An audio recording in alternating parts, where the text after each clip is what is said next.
मी किरण सोनावणे आणि मी भिवंडी लोकसभा मतदारसंघामध्ये आहे। भिवंडी लोकसभा मतदारसंघामध्ये महाराष्ट्रातल्या एकूण 48 जागांमध्ये जे उमेदवार उभे आहेत त्या सर्वांमध्ये अतिशय सुशिक्षित अशा प्रकारचं उमेदवार ज्याला म्हणता येईल की ज्यांचं शिक्षणाच्या बाबतीत अनेक पदव्या ज्यांनी घेतलेल्या आहेत ते वंचित बहुजन आघाडीचे उमेदवार डॉक्टर अरुण सावंत आपल्यासोबत आहेत।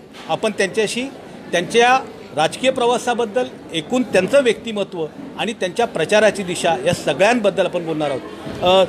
डॉक्टर अरुण साहेब, तुमचं स्वागत आहे मॅक्स महाराष्ट्रमध्ये। तुम्ही पहिल्यांदा तुमच्या परिचयाबद्दल थोडक्यात सांगा, काय नेमकं डॉक्टर अरुण सावंत कोण आहे? मी आमच्या ग्रामीण भागामध्ये अरुण सावंतचा पुढे हळूहळू डॉक्टर अरुण सावंत झालो। अरुण दामोदर सावंत। दामोदर सावंत हे शेतकरी कुटुंबातले, शेती हा व्यवसाय, त्याच्यातनं मी पुढे जे अतिशय नियोजित शिक्षण असं तसं काही नव्हतं। शाळा आहे म्हणून शिकायचं, चौथीनंतर 7वी आहे म्हणून तिथे शोधली शाळा, 7वीनंतर मग SSC झालं पाहिजे, मग शहराकडे मला पाठवण्यात आलं। वडिलांना वाटलं मी हुशार विद्यार्थी आहे। त्याच्यानंतर ग्रॅज्युएशन काय कसं कुठे असतं तेही मला माहीत नव्हतं। ग्रॅज्युएशन झालं माझं, त्यानंतर एक दुर्लभ त्या काळामध्ये असलेली पदवी MSc, ही फार कमी जागा असतात, ते MScला मला प्रवेश मिळाला। मित्रवर्गाने मला मदत केली, माझं शिक्षण MSc झालं आणि बोलता बोलता अशी संधी आली विज्ञान संस्था, शासकीय विज्ञान संस्था मुंबई, जिथे भाभा नारळीकर शिकले। ह्या संस्थेचा जगात बोलबाला आहे। माझे भाग्य की त्या संस्थेत जाऊन मी पडलो व संबंध देशाची दालनं अतिशय मोठ्या व्यक्तीच्या हाताखाली मी शिकलो। डॉक्टर BC हलदार, आज त्यांच्या नावाने स्मृतीने एक वार्षिक व्याख्यान होतं, जगप्रसिद्ध ते होते। त्यांनी ह्या देशाला पर्यावरणाच्या, शुद्ध पाण्याच्या बऱ्याच दिशा दिल्या, अणुरसायनशास्त्राबरोबरच। त्यांच्यामुळे त्यांच्याकडे PhD केल्यावरती ते मुळात विद्यार्थी नोबेल लॉरेटचे डॉक्टर GT सीबोर्डचे। मग संबंध ती कामाची शिस्त, मिनटाचं काम, अप्रतिम संशोधन केव्हा मान्य की जेव्हा फॉरेनच्या जर्नलमध्ये ते पब्लिश होईल, अशा प्रकारे मला ती संधी मिळाली। मग मी डॉक्टर AD सावंत शासकीय सेवेमध्ये रुजू झालो। म्हणजे तिथेच मी अभ्यास केला, संशोधन केलं, संधी उपलब्ध झाली। आपण अधिव्याख्याते होणार, सुदैवाने पुढे प्रपाठक म्हणजे असोसिएट प्रोफेसर, त्यावेळेला 2च पदं होती, त्यातलं मला मिळालं आणि प्राध्यापक झालो। म्हणजे शिक्षण क्षेत्रामध्ये प्राध्यापक हे उत्तुंग पद आहे, त्याच्याबरोबरीने प्राचार्य पण असतो, पण प्राध्यापक हा संशोधक असतो। आणि तुम्हाला सांगतो की ह्या संबंध पायऱ्या ह्या माझ्या लिखित नव्हत्या, ह्या देवाने माझ्या पुढे ही दालनं खोलत गेलं। मी सचोटीने तिथे काम करत राहिलो आणि ज्या कधी विचार केला नव्हता की कुलगुरूच्या दालनापर्यंत जाणंसुद्धा कठीण, कधी विचार पण नव्हता केला, तिथे मी जाऊन बसलो। कुलगुरू मुंबई विद्यापीठ, हे फार मोठं पद आहे ते। आता ही संधी माझी विशिष्ट षडयंत्राने हरवली गेली। मी परिपूर्ण उच्च विद्याभूषित किंवा अति नामवंत असा कॅन्डिडेट होतो, परंतु तिथेही थांबायचं नाही, काम करत राहिलं पाहिजे। मला संधी राजस्थानच्या सरकारने दिली। मी राजस्थान विद्यापीठामध्ये, जे मुंबईपेक्षा मोठं आहे, त्याची परंपरा पण तेवढीच मोठी आहे, संशोधन आघाडीवरती आहे, तिथे म्हणजे आपल्याकडे नाही, त्यावेळेच्या लाल दिव्याच्या गाडीमध्ये मला बसायला मिळालं, संरक्षण हे ते, आणि त्या विद्यापीठाचा सुद्धा मी कायापालट केला। हा असा माझा शैक्षणिक प्रवास चालू होता। आपला प्रश्न आहे की राजकीय प्रवास कसा, हे राजकारणाकडे कसे काय? त्याच्या आधी माझं समाजकारण हे सगळ्यांनी लक्षात घेतलं पाहिजे। आपण समाजकारण केलं, हे माझं उदाहरण आहे की राजकारणाची दालनं सुद्धा खुली होतं। मी समाजकारण कसं केलं? सगळ्यात मोठा लढा वैतरणा नदीचा। एखादं रसायन त्या नदीत सांडलं जातं, ॲसिडनी शेती मरते, गुरं मरतात, आणि त्या नदीचं काय होणं मला कळलं की एक ॲसिडची फॅक्टरी, खताची फॅक्टरी जर नदीकाठी झाली, हे आम्हाला दिसत असतं काय होणार। हे चित्र मी समाजापुढे मांडलं, हजारो लोक माझ्या चळवळीत सामील झाले।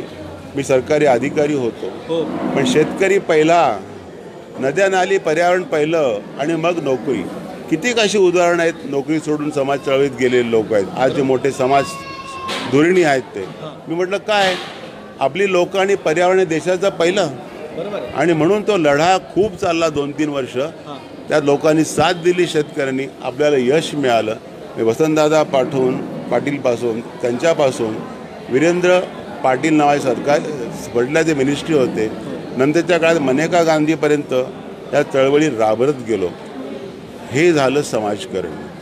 त्यानंतर लोकांना वाटलं की मला काय पॉलिटिकल इंटरेस्ट आहे काय, नैतिकगिरी करायची काय, असं काही नव्हतं.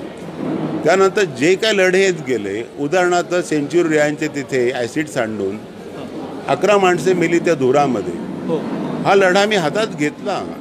त्याच्यापेक्षा मोठा प्रखर लढा म्हणजे दादरा नगर हवेली आणि महाराष्ट्राच्या बॉर्डरवरती खर्डी नावाचं गाव आहे.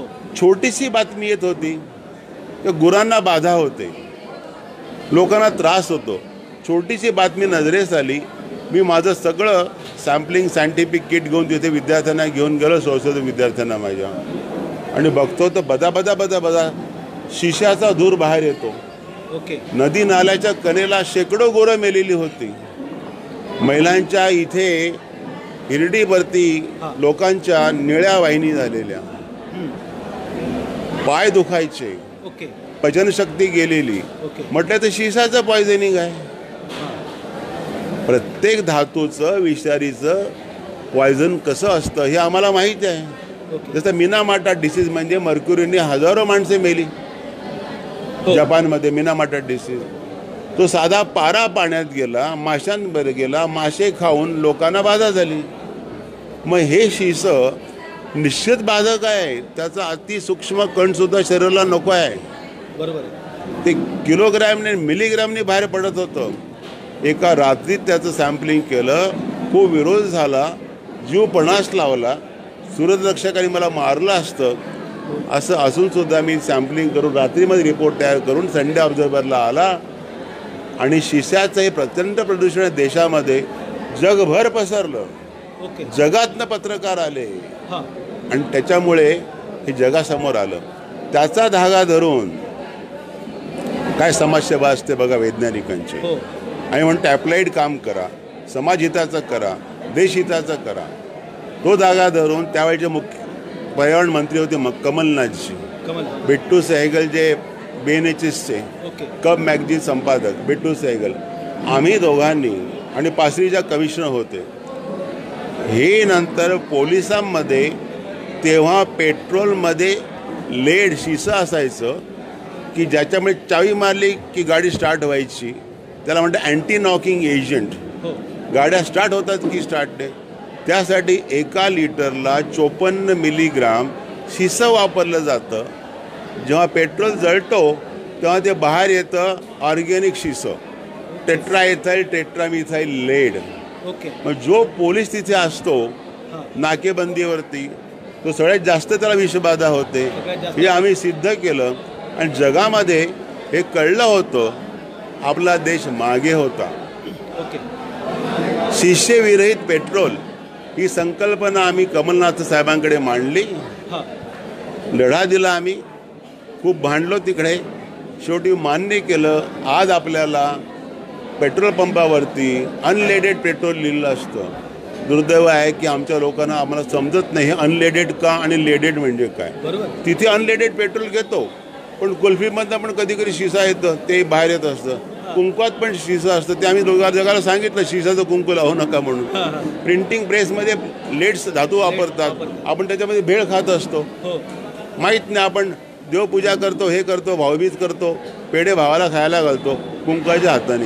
मला माहीत नव्हतं किती मिलीग्राम खातो. हे जे विज्ञान आहे ना, हे मी समाजापर्यंत नेलं. पेपरला खूप तेव्हा छापून यायचं.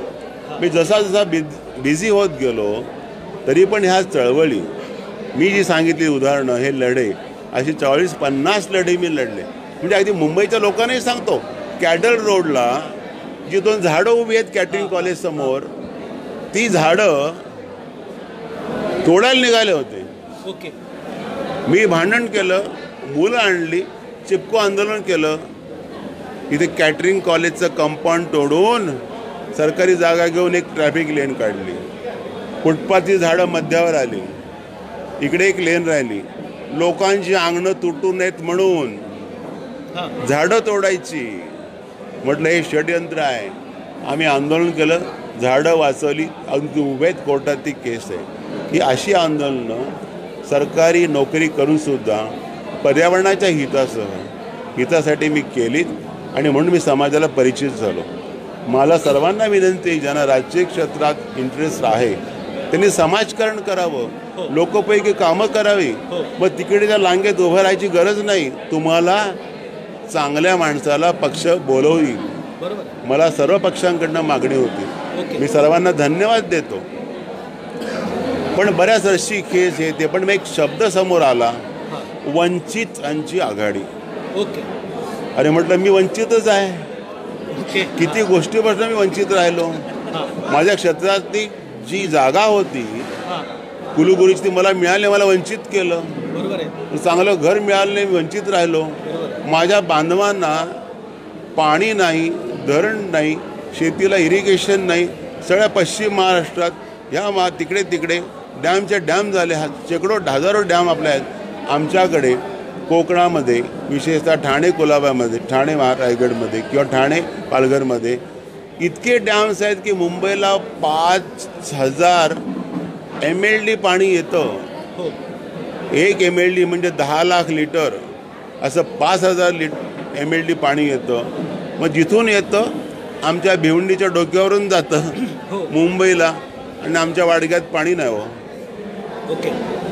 आम्ही वंचित राहिलो आमच्या पाण्यापासून. मग एक डॅम आम्हाला इरिगेशनला दिला असता आमच्या शेत्या कोरड्या नसत्या पडल्या. आज आम्ही फक्त पावसाळी भात शेतीवर अवलंबून आहे. तिचाही भरोसा राहिलेला नाही. पण एवढी सुपीक जमीन असताना, त्याचं कार्बन इतकं व्हॅल्यू आहे चांगली असताना, जंगल जमिनी असताना, नद्या दरीखोरी असताना मग आम्हाला एक सिंचनाचा डॅम का दिला नाही हो? बरोबर. कारण डिसिजन करणारे तिकडे होते, आमच्याकडचे होते, त्यांना काही समजलं नसेल. बरोबर. जाणून घ्यायची बिलं माहिती नाही, बिलं कधी बनतात, योजना काय बनतात, त्याचा खर्च आहे, पंचवर्षीय योजना काय ह्याच्यावरती बहुतेक आमच्या पुढाऱ्यांनी लक्ष दिलं नाही. कायदा कसा बनतो, राज्य शासनाचा किंवा देशाचा, ह्याचं भान असलं पाहिजे. आणि हे मी बघत असताना की आमच्याकडे साखर कारखाना नाही, इरिगेशनचा डॅम नाही, आमच्याकडे डेअरी नाही, फूड प्रोसेसिंग नाही. जर जळगाव आणि कोल्हापूरपासून दूध येतं ते चौथ्या दिवशी आम्हाला ग्राहकांना मिळतं. आमच्याकडे जर 5 वाजता म्हैसेचं दूध काढलं ना, जे आमचे काढत असतात ते लोक गवळी, ते 7 वाजता मुंबईला येतं, 8 वाजता येतं ताजं दूध. प्रक्रिया पण करायला नको. असं असताना आमच्या भोवती पालघर, डहाणू, बोर्डी इकडे तिकडे डेऱ्या आहेत, गोरेगावला डेऱ्या आहेत, भाईंदरला डेऱ्या आहेत, गोडबंदरला डेऱ्या आहेत, पडघ्याला डेऱ्या आहेत. पण डेअरी व्यवसाय इथे चांगला होऊ शकतो, तरुणांना काम मिळू शकतं, डेअरीला पूरक व्यवसाय होऊ शकतात. मग ह्या काने काढल्या. D+ झोन आमच्याकडे आला. त्या D+मध्ये कुठलं तरी कोऑपरेटिव्ह, एखादं cooperative sugar mill, Ichalkaranji spinning mill, Solapur गिरणी, सूतगिरणी, असं का नाही झालं? म्हणूनच आम्ही वंचित राहिलो. कारण आमच्याकडे सत्ता नव्हती. सत्यामुळे आम्ही सत्तेपासून वंचित राहिलो. तिथून वंचित राहिलं म्हणून आम्हाला सुबत्ता मिळवता आली नाही. सुबत्ता तर सोडा, साधं जीवनमान सुद्धा आपल्याला घेता आलं नाही. त्यामुळे ही वंचितांची आघाडी आहे. आणि म्हणून मला तो शब्द पटला. आणि मग जेव्हा आम्हाला साथ दिली, मी त्याला होकार दिला. आणि खऱ्या अर्थाने 2009मध्ये माननीय त्यावेळचे मुख्यमंत्री विलासरावजी यांच्याकडनं माझी विचारणा झाली होती. कारणं सांगत नाही तिथे मी काय जाऊ शकलो, कसं नाही. मी ते म्हटलं नाही, आता कुलगुरू आहे. आधी 14मध्ये मला दिल्लीत एका पक्षाची मागणी आली, जो आज दिल्लीत आहे पक्ष. आताही त्यांचं माझं नाव त्यांनी निश्चित केलं होतं. पण काही निर्णय ठरला की नाही. कारण आपल्याला भ्रष्टाचार रहित सर्वांचा विकास, शिक्षण असो, पर्यावरण असो, मोलमजुरी असो, ते झालं पाहिजे. मग त्या पक्षाचा विचार चालूच होता. मग मला इथे बाळासाहेबांनी माननीय सांगितलं की इथे या आणि मग इथे सुरू मग जो होता तो प्रवास खरा सुरू झाला. बाळासाहेबांशी भेट झाल्याच्या नंतर तुम्हाला बाळासाहेबांमधलं नेमकं काय आवडलं की तुम्ही त्यांच्यासोबत त्यांच्या तिकिटावर उभं राहण्याचा निर्णय घेतला? म्हणजे बाळासाहेबांच्या विचारांचं जे प्रबोधन आहे मी फॉलो करतो आणि ते प्रबोधन मी घेत असताना त्यांचे विचार मला माहीत आहेत, त्यांची लढाई मला माहीत आहे. त्याच्यानंतर मी त्यांची चळवळ आहे, त्यांनी शब्द जो कॉईन केला वंचित, म्हणजे त्यांना सगळ्यांचा विचार आहे आणि म्हणून त्या आमच्या चर्चा होतात, एकमेकाला मान्य असतात, त्यांचा सल्ला असतो. मग त्यांनी ह्या क्षेत्रात पण मला आणायचं म्हटलं, हा तर परिचय आहे, विचारांची जुळण. त्याच्यामुळे ज्या भिवंडी लोकसभा मतदारसंघामध्ये तुम्ही लढवता त्या भिवंडी लोकसभा मतदारसंघामध्ये तुम्हाला काय वाटतं की तुमच्यासमोर जे एक उमेदवार, तुमची लढाई कुणाशी? तिकडे जाऊया. कुणाच्या लढाई कोणाशी?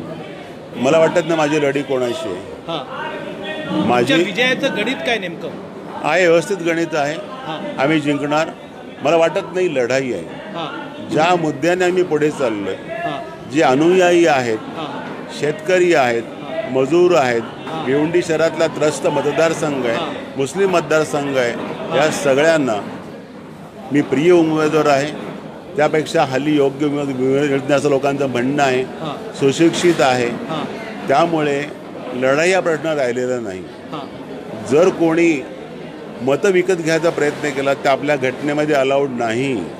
तो घटनाभंग असेल, असं होणार नाही याची मला खात्री आहे. राजकारणात येणारी माणसं ही संयमता बाळगतील असा आमचा विश्वास आहे. आणि जेव्हा आपलं मत सर्वसामान्य माणूस विचाराने देतो त्यावेळेला विजय आमचा निश्चित आहे. ज्या मतदारसंघात तुम्ही निवडणूक लढवत आहेत त्यातले महत्त्वाचे प्रश्न तुम्हाला काय वाटतात? प्रश्न भरपूर आहेत.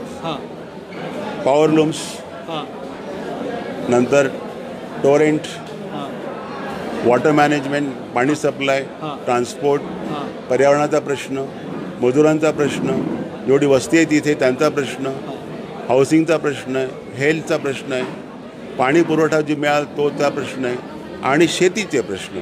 हे सर्व प्रश्नांची मला गावानिहाय, विभागानिहाय मला माहिती आहे. आणि कारखानदारी, कोऑपरेटिव्ह सोसायटीज, हे उद्योग हे तरुणांसाठी आले पाहिजे होते. इंजिनिअरिंग मेडिकल कॉलेज यायला पाहिजे होतं, ते आलेलं नाही आहे.